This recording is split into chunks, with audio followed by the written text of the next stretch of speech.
주 예수님의 은혜와 평강이 함께 하시기를 빕니다. 하나님은 우리에게 은혜 주시기를 원하는 분입니다. 그래서 우리를 기다리십니다. 오늘도 예배하시는 가운데 은혜 주시는 그 하나님을 말씀 속에서 만날 수 있기를 바랍니다. 그러면 사도신경으로 우리의 신앙을 함께 고백하겠습니다. 나는 전능하신 아버지 하나님 천지의 창조주를 믿습니다. 나는 그의 유일하신 아들 우리 주 예수 그리스도를 믿습니다. 그는 성령으로 잉태되어 동정녀 마리아에게서 나시고 본디오 빌라도에게 고난을 받아 십자가에 못 박혀 죽으시고 장사된 지 사흘 만에 죽은 자 가운데서 다시 살아나셨으며 하늘에 오르시어 전능하신 아버지 하나님 우편에 앉아 계시다가 거기로부터 살아있는 자와 죽은 자를 심판하러 오십니다. 나는 성령을 믿으며 거룩한 공교회와 성도의 교제와 죄를 용서받는 것과 몸의 부활과 영생을 믿습니다. 아멘. 오늘 읽으실 하나님의 말씀은 레위기 26장과 27장의 말씀입니다. 이 시간에는 레위기 26장 12절과 13절의 말씀을 함께 보도록 하겠습니다. 26장 12절과 13절입니다. 나는 너희 사이에서 거닐겠다. 나는 너희의 하나님이 되고 너희는 나의 백성이 될 것이다. 내가 주 너희의 하나님이다. 나는 너희를 이집트 땅에서 이끌어내어 그들의 노예가 되지 않도록 하였다. 또 나는 너희가 메고 있던 멍에의 가름대를 부수어서 너희가 얼굴을 들고 다니게 하였다. 아멘. 오늘로서 레위기의 본문을 끝내게 됩니다. 레위기는 하나님의 백성은 어떻게 살아야 하나 그것을 가르쳐주는 책입니다. 하나님께서 왜 이것을 자기 백성에게 가르쳐 주셨을까요? 오늘 읽은 레위기 26장 13절의 말씀을 같이 봅시다. 나는 너희를 이집트 땅에서 이끌어내어 그들의 노예가 되지 않도록 하였다. 이스라엘은 원래 하나님의 백성이었습니다. 그러나 이집트에 내려가 사는 가운데 파라오의 노예가 되고 말았습니다. 고대 사회에서 노예는 주인의 소유물입니다. 이스라엘은 파라오의 소유가 되고 말았던 것입니다. 그런데 하나님께서는 그런 파라오와 싸우셨습니다. 그리고 이스라엘을 파라오로부터 되찾아오셨습니다. 그래서 이제 이스라엘은 하나님의 백성이 되었습니다. 그리고 하나님은 자기 백성이 된 그 이스라엘에게 이렇게 말씀하십니다. 26장 11절인데요. 너희가 사는 곳에서 나도 같이 살겠다. 하나님은 이스라엘을 출애굽시킨 후 약속의 땅으로 인도해 가십니다. 그리고 그 약속의 땅에서 이스라엘과 함께 살겠다고 하십니다. 그리고 11절 나는 너희 사이에서 거닐겠다. 나는 너희의 하나님이 되고 너희는 나의 백성이 될 것이다. 하나님은 자기 백성과 함께 거닐겠다고 하십니다. 그러면서 그들의 하나님으로서의 역할을 감당하겠다고 합니다. 나는 너희의 하나님이 되고 하나님께서 이스라엘의 하나님이 되시면은 이제 이스라엘을 인도해 주시고 또 지켜주셔야만 합니다. 그들의 신으로서의 역할을 감당해 주셔야만 합니다. 하나님은 그렇게 하겠다는 것입니다. 그러면서 이스라엘 백성에게 이런 요구를 하십니다. 너희는 내 백성이 되어라. 무슨 말입니까? 하나님의 백성답게 살라는 것입니다. 여러분, 어떻게 살아야 하나님 백성답게 사는 것일까요? 하나님은 이것을 가르치기 위해 레위기의 말씀을 주신 것입니다. 오늘 우리 역시 하나님의 백성이 된 사람들입니다. 예수님께서 우리를 위해서 몸값을 지불하시고 하나님의 소유된 백성으로 삼아 주셨습니다. 그러므로 우리 역시 이 레위기를 통해 어떻게 살아야 하는가, 그것을 배워야 합니다. 레위기의 말씀은 참 어렵기도 하고 또 딱딱하기도 합니다.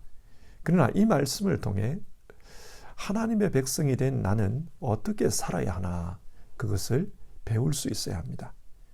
그러면 오늘 말씀을 통해서 하나님께서 원하시는 것이 어떤 것인지를 다시 한번 살펴봅시다. 먼저 레위기 26장의 말씀을 보겠습니다. 레위기 26장은 상과 벌, 다르게 말하면 복과 저주에 대한 말씀입니다. 지금까지 하나님은 이스라엘 백성이 지켜야 할 계명과 규례에 대해서 가르치셨습니다. 그러면서 그 계명과 규례를 잘 지키면 복을 받을 것이고, 그렇지 않으면 저주를 받을 것이라고 하십니다. 3절을 보십시오. 너희가 내가 세운 규례를 따르고 내가 명한 계명을 그대로 받들어 지키면, 잘 지키면 어떻게 하겠다고 하십니까? 4절부터 13절, 상을 주겠다고 하십니다. 그 상의 내용을 잠시 살펴보면 4절, 철을 따라 비를 주겠다고 하십니다. 팔레스타인은 건조한 지역입니다. 따라서 제때에 비가 와야 농사를 지을 수 있습니다. 이처럼 하나님은 하나님의 말씀에 순종하고 따르는 사람에게 때마다, 꼭 필요할 때마다 필요한 은혜를 내려주시겠다, 그것을 약속하십니다. 우리가 하나님의 말씀대로 살면 우리에게 필요할 때마다 일용할 은혜를 주시겠다는 것입니다. 그리고 5절, 풍성한 수확을 약속하십니다. 수확만 약속하시는 것이 아니라 평강의 복도 약속하십니다. 우리가 일상을 살아가는 데는 물질의 복이 중요합니다. 그러나 물질의 복만 가지고 살 수는 없어요. 마음의 평강이 있어야 합니다. 세상을 보십시오. 아무리 많은 재물을 가진 사람도 마음이 편하지 않으면 그 사람은 불행합니다. 그래서 세상에는 남들이 보기에는 모든 것을 가진 것 같은데, 그런데 스스로를 불행하게 여기고 불행하게 사는 그런 사람들이 있습니다. 하나님은 주의 말씀에 순종하는 사람들에게 물질의 복과 더불어서 평강의 복을 주시겠다고 약속하십니다. 그리고 6절에서 8절, 대적들로부터 지켜주시겠다, 그런 약속을 하십니다. 사람이 성공해도 주변에 원수들이 많으면 절대로 행복하게 살 수가 없습니다. 늘 원수들과 싸우며 살아야 합니다. 근데 하나님께서 순종하는 자에게 그런 원수들로부터 지켜주겠다, 그런 약속을 하십니다. 때로는 내 힘이 약해도 하나님께서 보호해 주시겠다고 합니다. 그래서 이스라엘 5명이 적군 100명을 쫓고 이스라엘 100명이 적군 10,000명을 쫓을 것이라고 합니다. 실제로 이 약속은 기드온을 보면 그대로 이루어지는 것을 볼 수 있습니다. 기드온의 용사 300명이 미디안 군대 13만 5천 명을 물리칩니다. 하나님께서 역사하셨기 때문입니다. 하나님은 이처럼 하나님의 말씀에 순종하는 사람에게 도와주시겠다고 약속하십니다. 그리고 9절과 10절, 자손의 번성에 대한 말씀을 하십니다. 부모에게 소원이 있다면 자녀가 행복하게 사는 것입니다. 하나님은 순종하는 자에게 이런 복을 약속해 주십니다. 그리고 11절에서 13절, 하나님께서 함께 하시는 그 복에 대해서 말씀합니다. 하나님은 복의 근원이십니다. 다른 것이 없어도 그 복의 근원이신 하나님이 함께 하시면 모든 것이 형통합니다. 바울 사도를 보십시오. 내게 능력 주시는 자 안에서 내가 모든 것을 할 수 있다, 그런 말을 합니다. 하나님이 함께 하시면 가난한 가운데도 그 어려움을 이겨낼 수 있다는 겁니다. 그리고 하나님이 함께 하시면 풍족한 물질이 주어져도 교만하지 않고 복되게 살 수 있다는 것입니다. 하나님이 함께 하시면 환경이 좋든 나쁘든 상황이 좋든 나쁘든 하나님께서 모든 것을 이기게 하십니다. 하나님은 지금 하나님의 말씀에 순종하는 사람들에게 이런 약속을 하십니다. 반면 불순종하는 자에게는 어떤 말씀을 하십니까? 16절에서 39절을 보면요, 다양한 저주가 임할 것이라고 합니다. 예를 들면 건강의 어려움, 경제적인 어려움, 그리고 원수들에게 쫓기는 그런 어려움이 따를 것이라고 합니다. 그런데 이런 벌을 내려도 그 백성이 깨닫지 못하면 하나님께서는 7배의 징벌을 하겠다고 하십니다. 19절과 20절 말씀인데요. 너희의 하늘을 쇠처럼 너희의 땅을 놋처럼 단단하게 만들겠다. 그러면 너희가 아무리 힘을 써도 너희의 땅은 소출을 내지 못할 것이며 땅에 심은 나무도 열매를 맺지 못할 것이다. 사람이 아무리 노력해도 하늘이 쇠처럼 굳어서 비가 오지 않으면, 또 땅이 놋처럼 단단해서 거기서 곡물이 나올 수 없다면 사람은 살 수가 없습니다. 이런 재앙은 인간이 이길 방법이 없습니다. 지금 우리 인류를 보십시오. 사람들은 과학이 발전했다, 기술이 발전했다, 그렇기 때문에 뭐든지 할 수 있다, 그렇게 생각하고 살았습니다. 그런데 지금 그렇게 발전된 기술이 만들어낸 것이 환경오염입니다. 많은 오염 물질을 배출하다 보니까 공기가, 대기가 그렇게 부서졌고, 그 결과 지구 온난화 현상이 나타납니다. 이로 말미암아서 우리가 예상치 못했던 그런 환경 재앙들이 나타납니다. 작년 여름 독일에도 갑자기 홍수가 내려가지고 동네를 완전히 휩쓸어 버렸잖아요. 그리고 매년 폭염이 닥쳐가지고 한 달간 이 산이 불탔다, 나무가 불탔다, 이런 뉴스를 우리가 듣고 있습니다. 이런 상황이 지속되면 사람은 살 수가 없습니다. 하나님은 벌을 내려도 깨닫지 못하고 강팍해서, 그 마음이 강팍해서 돌이키지 않는 사람에게 더 큰 재앙으로 임하겠다, 그런 말씀을 하십니다. 또 하나님은 25절과 26절 전쟁과 그로 말미암은 기근에 대한 말씀을 하십니다.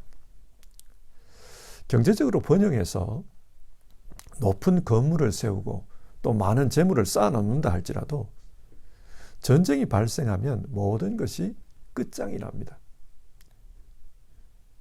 미사일이 왔다 갔다 해버리면 그 높은 건물들도 다 부서지고 또 파괴되고 맙니다.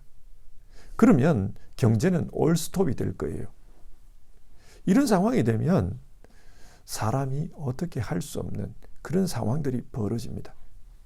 29절을 보면 이스라엘에서 일어나는 일입니다. 너희는 너희 아들의 살과 딸의 살이라도 먹을 것이다, 그런 말씀이 나옵니다. 실제로 엘리사 시대를 보면요, 아람 군대가 쳐들어와서 북이스라엘의 사마리아 성을 포위해 버립니다. 그러자 성내에 사는 사람들이 먹을 것이 없어서 자기 자녀들을 잡아먹었다, 이런 비참한 이야기가 성경에 나옵니다. 엘리사 시대만 그런 것이 아닙니다. 예레미야 시대도 보면은 바벨론이 쳐들어와 가지고 예루살렘을 포위하자 예루살렘 안에서 자기 자녀를 잡아먹는 그런 일이 있었다는 거예요. 그리고 요세푸스의 기록에 따르면 AD 70년 유다가 망할 때, 그때 로마가 예루살렘을 포위합니다. 그때도 이런 일이 벌어졌다는 거예요. 전쟁은 인간이 인간답지 못하게 만들어버립니다. 하나님은 하나님의 사람이 하나님 사람답지 못하면 이런 어려움을 당하게 할 것이다, 그런 무서운 말씀을 하십니다. 그리고 31절과 32절 그 땅이 폐허가 될 것이고 성도 부서질 것이고 심지어 하나님의 성소도 파괴될 것이라고 합니다. 그리고 그 땅에서 살던 사람들 33절에서 39절 하나님의 백성들이 여러 민족 사이에 흩어져서 그렇게 살아갈 것이다. 그런 말씀을 합니다. 그리고 이 말씀은 역사 속에서 그대로 일어났습니다. 여러분, 하나님께서 이런 재앙을 통해 원하시는 것이 무엇일까요? 이스라엘 백성을 두들겨 패는 것, 그것을 하나님이 원하시는 것입니까? 아닙니다. 40절을 보십시오. 그러나 그들이 자기들이 지은 죄와 조상들이 지은 죄, 곧 그들이 나를 배신하고 나에게 반항한 허물을 고백하면, 허물을 고백한다. 회개를 의미합니다. 우리가 잘못했습니다. 하나님께 배반했습니다. 그렇게 고백하고 돌아오면 어떻게 하겠다고 하십니까?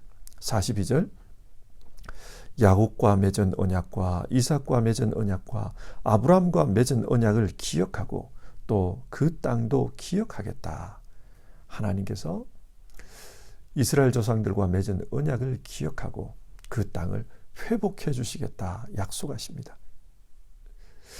그래서 이스라엘이 죄값을 치르고 있더라도 절대로 그들을 버리지 않겠다. 멸망하지 않도록 하겠다. 하나님께서 약속해 주십니다. 하나님은 자기 백성과 함께 사는 것, 그것을 원하십니다. 그래서 자기 백성이 하나님으로 말미암아 축복 가운데 사는 것, 그것을 바라십니다. 그런데 문제는 하나님의 백성이 하나님과 함께 살면서도 하나님의 뜻대로 순종하지 않는 것입니다.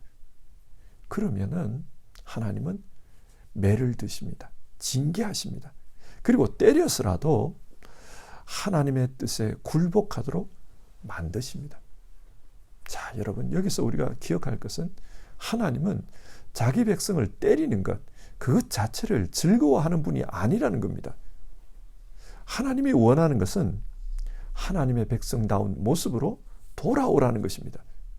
하나님께로 돌아와 하나님 백성답게 살아라. 그걸 원하십니다. 혹시 우리에게 어려움이 있다면 우리는 스스로를 돌아보는 지혜가 있었으면 좋겠습니다. 하나님은 오늘 말씀을 통해 이런 어려움을 당할 때 회개하고 돌아오라고 했습니다. 그러니까 어려움을 당할 때 우리 자신들을 돌아보면서 내가 혹시 하나님 백성답지 못한 부분이 있었나, 그것을 점검하면 하나님께서 우리를 회복해 주시고 또 우리를 하나님의 복 가운데로 이끌어 가실 것입니다. 어려움이 있을 때마다 먼저는 자기를 돌아보는 그런 지혜가 우리에게 있기를 바랍니다. 이어서 27장의 말씀을 보겠습니다. 27장은 서원에 대한 말씀입니다. 서원이 뭔가? 하나님께서는 지금까지 이스라엘 백성에게 어떻게 살아야 하는가, 그것을 가르치셨습니다. 그러면 이스라엘 백성은 하나님의 말씀을 듣고 순종하라고 했습니다. 그리고 순종하는 사람은 하나님, 내가 하나님 앞에 헌신을 맹세합니다. 그렇게 헌신을 맹세하잖아요. 그것이 서원입니다.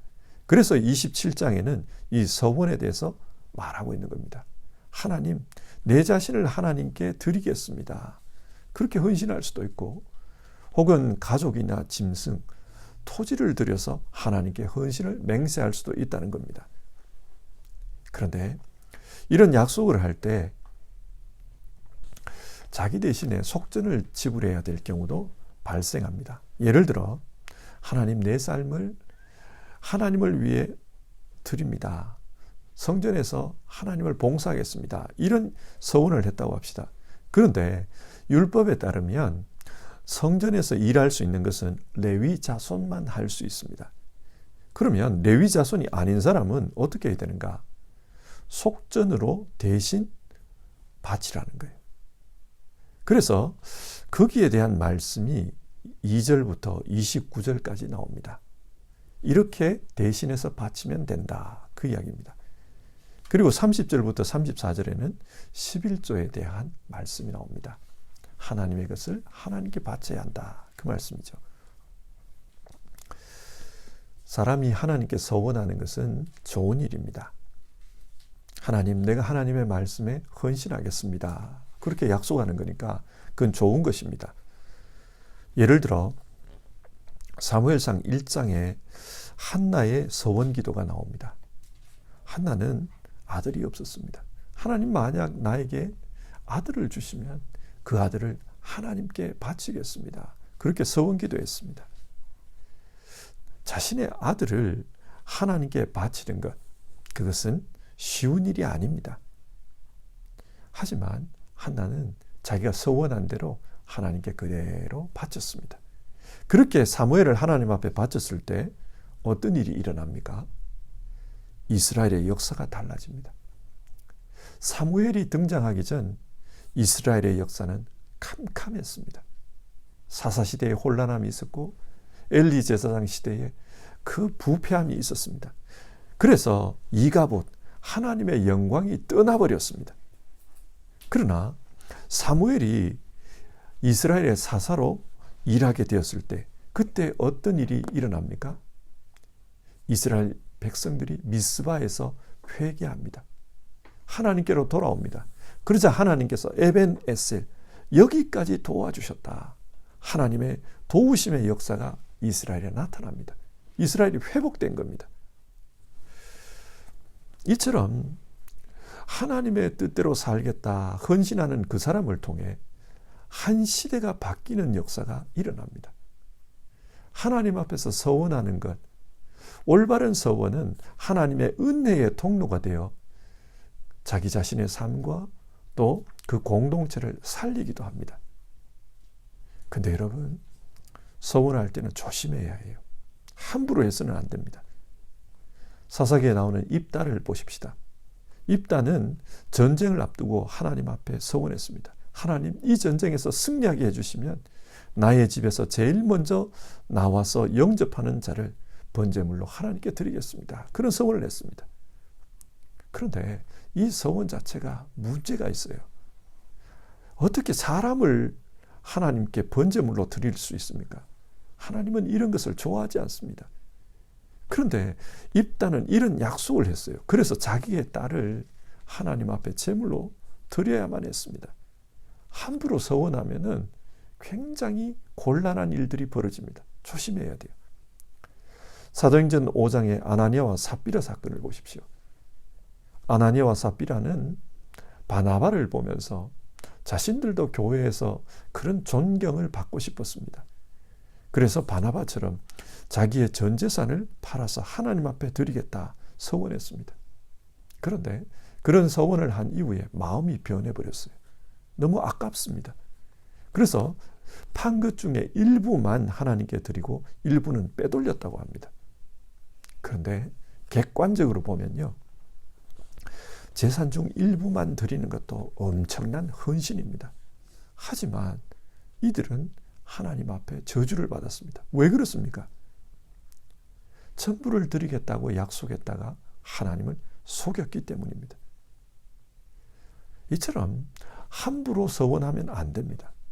서원은 주님께서 우리에게 이런 은혜를 주시니 내가 그 은혜에 응답하며 하나님께 헌신하겠습니다. 그 맹세입니다. 이렇게 맹세할 때 내가 할 수 있는 만큼의 헌신, 내가 드릴 수 있는 만큼의 헌신, 그것을 맹세해야지 사람들이 본다고 해서 과장하거나 또 즉흥적으로 하나님 앞에 이만큼 드리겠습니다. 그렇게 자기를 과시하는 것은 옳지 못합니다. 하나님은 그런 서원을 기뻐하지 않습니다. 오늘 말씀을 같이 정리해 봅시다. 오늘 말씀은 레위기 전체의 결론이기도 합니다. 하나님은 이스라엘 백성에게 어떻게 살아야 하는가, 그것을 레위기를 통해 가르쳐 주셨습니다. 하나님 백성된 너희는 이렇게 살아라 가르쳐 주셨어요. 그러면서 하나님의 그 말씀에 순종할 것을 요구하십니다. 너희가 순종하면 복을 주겠다. 순종할 것을 요구하십니다. 그리고 그 순종의 의미로 헌신의 삶, 서원을 요구합니다. 하나님 앞에 헌신하고 살면 하나님께서 그 삶을 축복해 주시고 형통하게 해 주십니다. 이렇게 하나님 앞에 헌신한 사람, 그 사람을 통해 하나님의 선하심과 인자하심, 그리고 하나님의 거룩하심이 드러납니다. 세상 사람들이 그 사람을 통해 하나님의 선하심과 인자하심, 거룩하심을 보게 됩니다. 그렇기 때문에 하나님은 그 백성이 중요한 겁니다. 그 사람에게 순종하라 요구하시는 겁니다. 그래서 순종하면 복을 주겠다. 불순종하면 징계를 통해서라도 순종하게 만들겠다. 그런 말씀을 하십니다. 성도 여러분, 오늘 하나님께서 이 말씀을 통해 우리에게 무엇을 교훈하십니까? 하나님은 우리 모두가 하나님의 백성답게 살기를 원합니다. 하나님 백성답게 사는 것이란 하나님의 말씀에 순종하며 사는 것입니다. 그리고 그렇게 순종하며 살면 우리를 통해 하나님의 영광이 드러납니다. 하나님께서는 우리가 순종할 수 있는 범위를 넘어서는 그런 순종을 요구하지 않습니다. 우리가 할 수 있는 순종, 할 수 있는 헌신, 그것을 원하십니다. 이런 순종의 삶, 헌신의 삶을 통해서 하나님의 영광을 드러내면 하나님께서 우리 모두를 복되게 하실 것입니다. 성도 여러분, 하나님 앞에 순종의 삶, 또 헌신의 삶을 통해 하나님의 복을 경험하는 우리 모두 되기를 바랍니다. 우리 찬송가 217장 하나님이 말씀하시기를 우리 1절 부르고요. 같이 기도하겠습니다.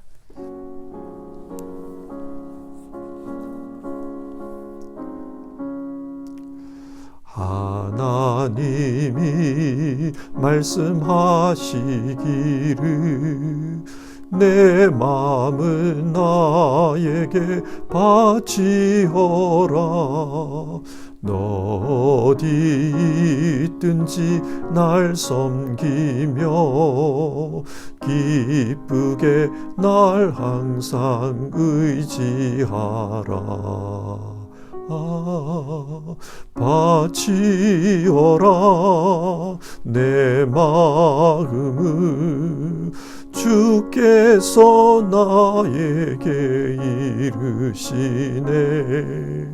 캄캄한 죄에서 불러내시 주께서 늘 인도하시리라. 아멘. 우리 시간 같이 기도합시다. 오늘로써 레위기의 말씀을 우리 다 살펴보았습니다. 레위기는 우리에게 하나님의 백성은 어떻게 살아야 하는가 그것을 가르쳐 줍니다. 레위기 전체의 내용을 보면 하나님 백성은 먼저 하나님 앞에 예배하는 삶을 살라고 합니다. 그리고 하나님 백성은 일상에서 거룩한 삶을 살라고 합니다. 그리고 오늘 말씀은 그런 하나님의 명령에 순종하고 헌신하면 하나님께서 복을 주실 것이다. 그런 약속을 합니다. 성도 여러분, 예배의 삶, 거룩한 삶에 순종하며 살겠습니다. 그리고 예배의 삶에, 거룩의 삶에 헌신하겠습니다. 우리 그렇게 기도해 봅시다. 성경은 우리 자신이 하나님의 성전이라고 했습니다. 내 자신이 하나님의 성전이 되어 예배의 삶, 거룩한 삶에 순종하고 헌신하겠습니다. 우리 같이 기도해 봅시다.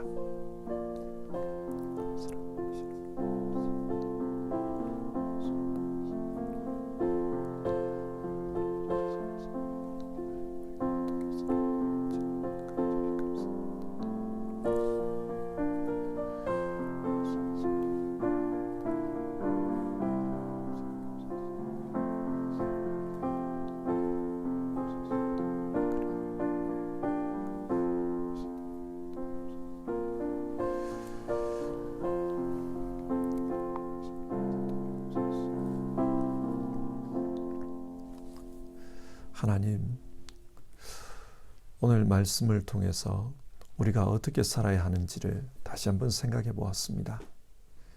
레위기의 말씀을 통해 하나님의 백성은 예배의 삶을 살아야 된다.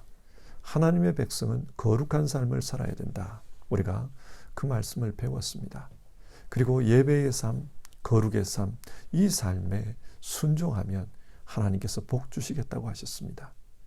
그리고 이 예배의 삶, 거룩의 삶에 헌신하면 우리를 통해 하나님의 영광이 나타나고 우리를 통해 하나님의 역사가 나타난다. 우리 그렇게 말씀 나눴습니다. 신약 성경은 우리를 향해서 우리 모두는 하나님의 성전이라고 했습니다. 정말 성전된 우리 모두가 예배의 삶에 헌신된 삶을 살 수 있도록 도와주시옵소서. 성전된 우리 모두가 하나님 앞에서 거룩의 삶에 헌신된 삶을 살 수 있도록 도와주시옵소서. 그래서 하나님이 주시는 많은 복들을 경험하고 또 하나님과 함께하면서 하나님의 영광을 하나님께 영광을 돌리는 우리 모두 되게 하옵소서. 오늘도 하나님 앞에 예배를 드리며 주님, 정말 예배의 삶에 헌신하겠습니다. 주님, 거룩한 삶에 헌신하겠습니다. 그렇게 기도하는 모든 성도님들을 우리 하나님께서 축복하여 주시옵소서. 그리고 그 삶에 하나님이 동행하시면서 하나님 되어주시는 역사가 있게 하여 주시옵소서. 우리 주님 예수님의 이름으로 기도드립니다. 아멘. 주기도문 하겠습니다. 하늘에 계신 우리 아버지, 아버지의 이름을 거룩하게 하시며 아버지의 나라가 오게 하시며 아버지의 뜻이 하늘에서와 같이 땅에서도 이루어지게 하소서. 오늘 우리에게 일용할 양식을 주시고 우리가 우리에게 잘못한 사람을 용서하여 준 것 같이 우리 죄를 용서하여 주시고 우리를 시험에 빠지지 않게 하시고 악에서 구하소서. 나라와 권능과 영광이 영원히 아버지의 것입니다. 아멘.